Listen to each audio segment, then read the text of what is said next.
안녕하세요. 오늘 온라인 성경 공부를 시작하겠습니다. 성경 말씀은 마태복음 5장 1절과 2절입니다.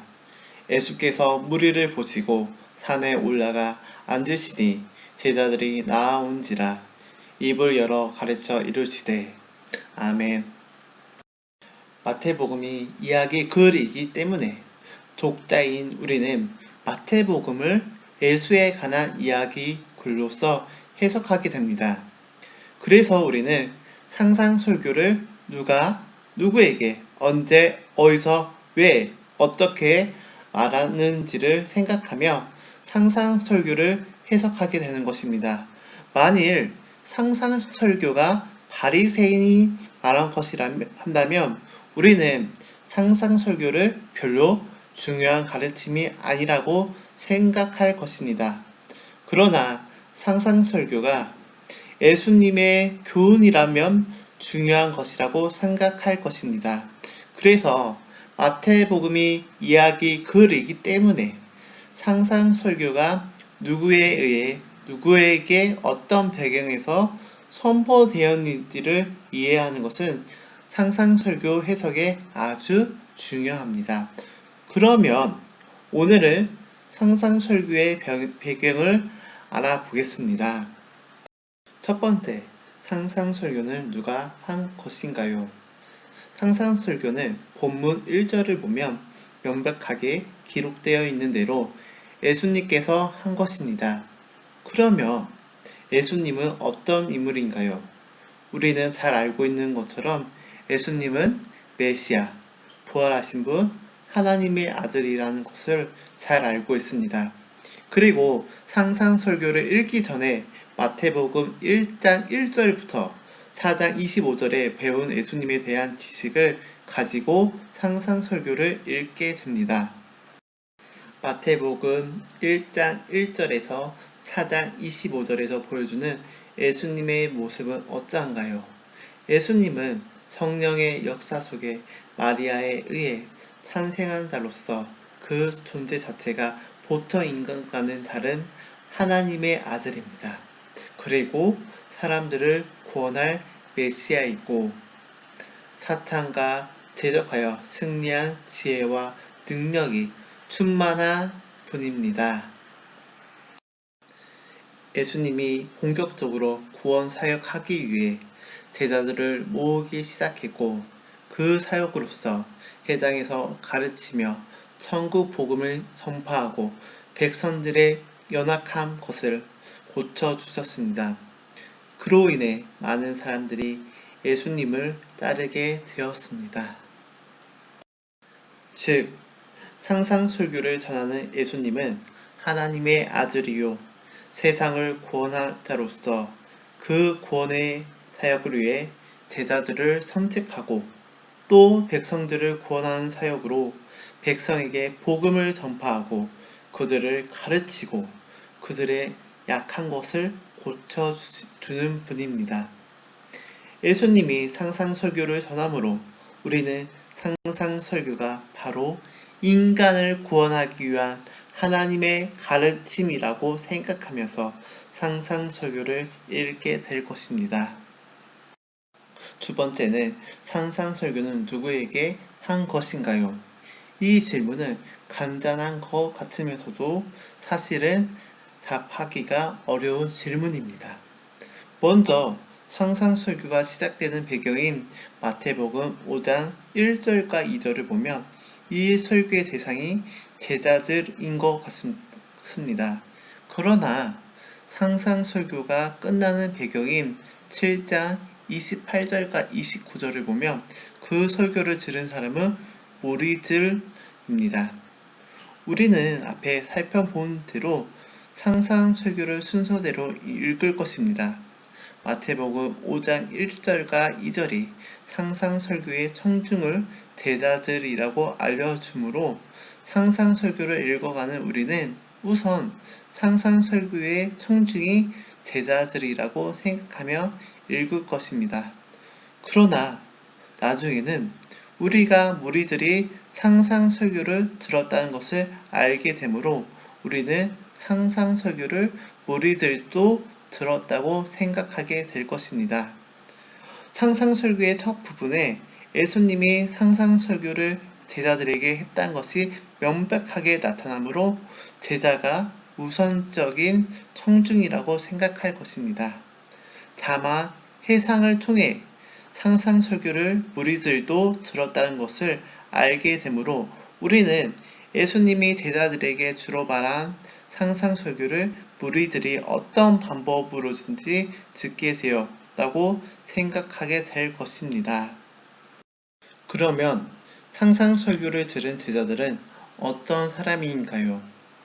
성경에서 보여주는 제자들은 무엇보다 먼저 예수님이 부른 자들입니다. 예수님이 그들을 불렀다는 것은 예수님의 일방적인 은혜의 부름으로 그들이 제자가 되었음을 의미합니다. 그리고 제자들은 어부였다가 자기들의 소유를 버리고 예수님을 쫓아온 사람들입니다. 이런 모습은 마태복음 5장 1절에 나오는 제자들이 사회적으로 지위가 높지 않은 자들이고 또한 생업을 포기하였으므로 재정적으로 가난한 자들이라는 것을 보여주고 있습니다. 상상설교의 또 하나의 청중인 무리들은 어떤 존재입니까? 무리들이 어떤 존재인지는 상상설교 바로 앞에 나오는 마태복음 4장 23절에서 25절이 잘 보여주고 있습니다. 예수님을 따르던 무리들은 병이나 귀신 들린 자들과 그들을 데리고 온 자들이고 또한 여러 곳에서 찾아온 무리들입니다. 그런데 여러 곳에서 찾아온 무리들은 어떤 사람들이겠습니까? 마태복음 4장 23절에서 25절을 볼 때 예수를 따르는 무리들은 예수가 약한 것을 고치는 것을 보고 따른다는 인상을 주고 있습니다. 그러므로 무리들은 대체로 약한 자들이거나 혹은 그들을 돌보는 친지들일 것입니다. 또한 그들을 예수님이 고쳐주었으므로 무리들 중에는 예수님으로부터 병 고침의 은혜를 입은 사람들도 섞여 있을 것입니다. 곧 예수님을 따르는 무리들은 대체로 가난하고 연약한 자들임에 틀림없습니다.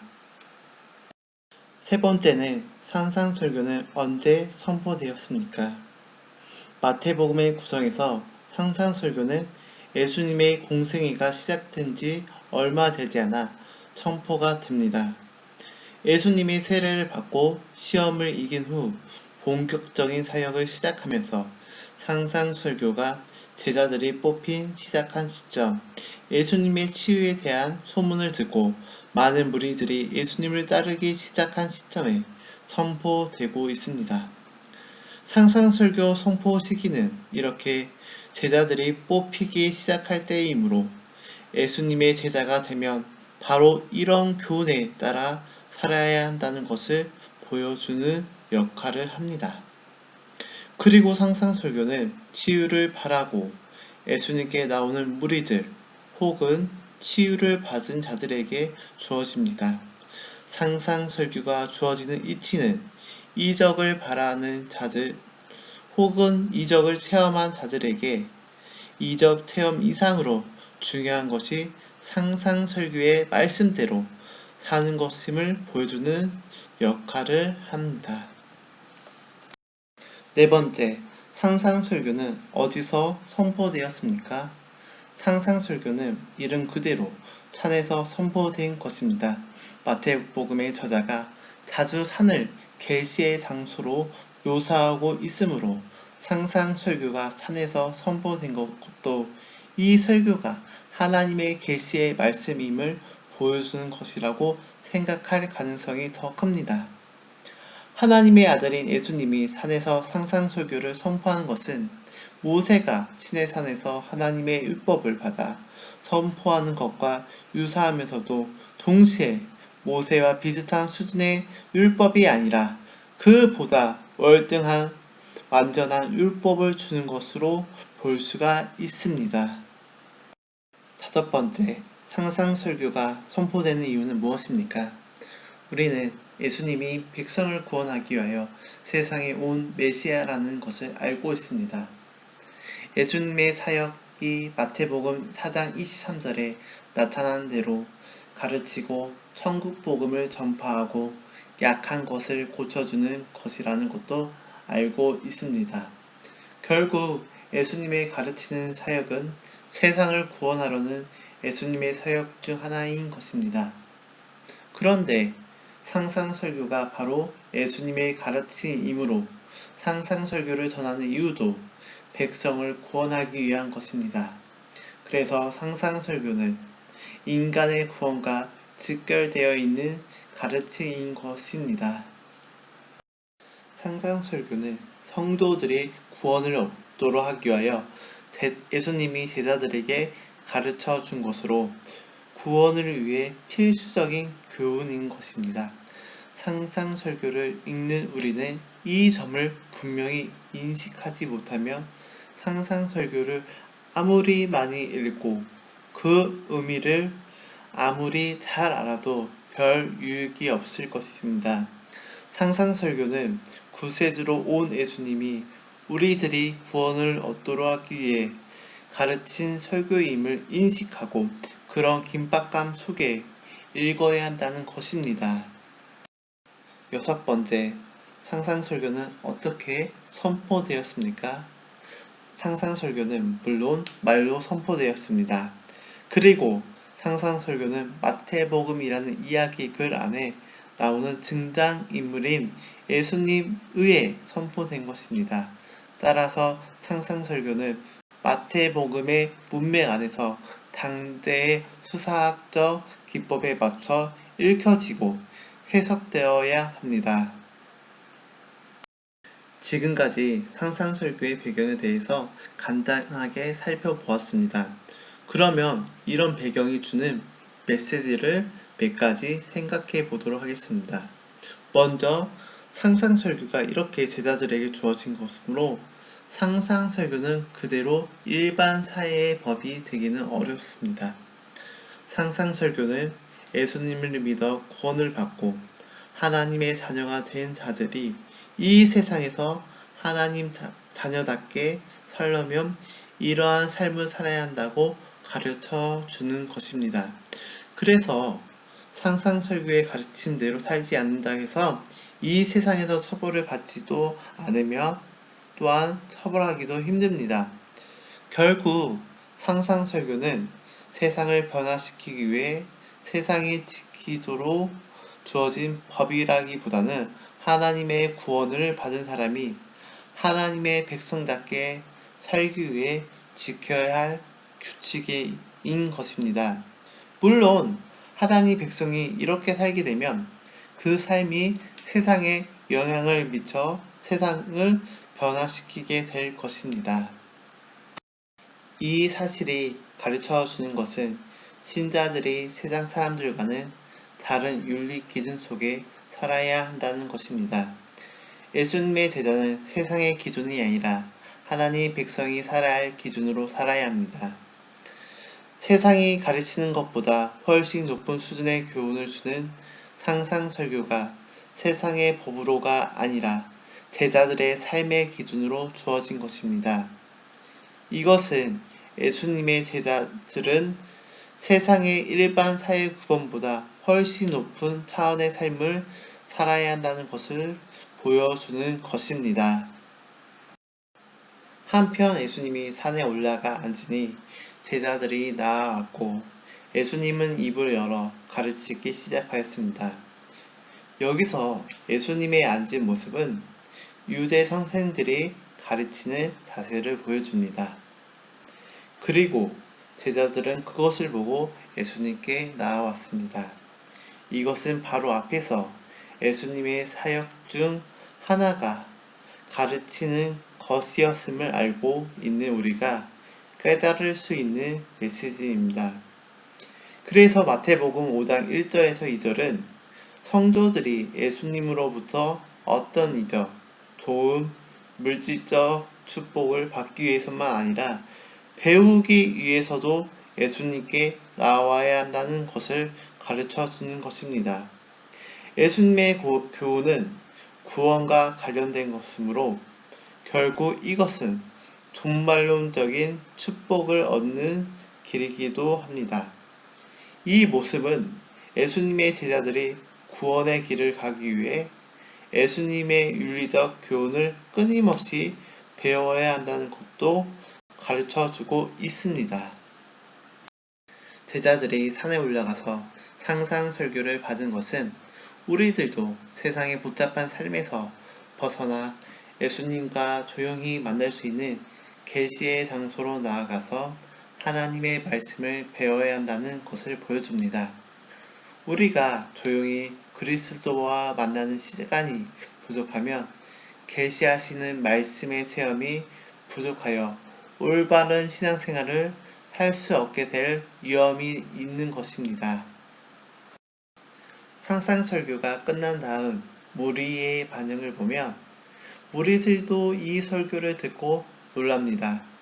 이 부분이 보여주는 의미로는 물론 모든 무리들이 이 설교를 듣고 그 교훈대로 살기를 바란다는 의미도 있을 것입니다. 이것은 교회가 예수님은 이런 교훈을 주는 분이고 예수님의 제자들은 예수님의 이런 교훈을 받아 그대로 살려고 하는 자들이라는 것을 세상에 보여줘야 한다는 것입니다.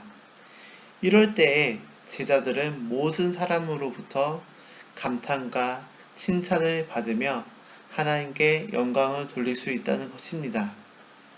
그 밖에 상상설교의 여러 가지 다른 배경도 앞으로 우리가 상상설교를 해석하는데 많은 영향을 미칠 것인데 앞으로 있을 수요 성경 공부를 통해 하나씩 살펴보겠습니다.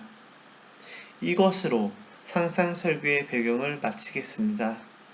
감사합니다.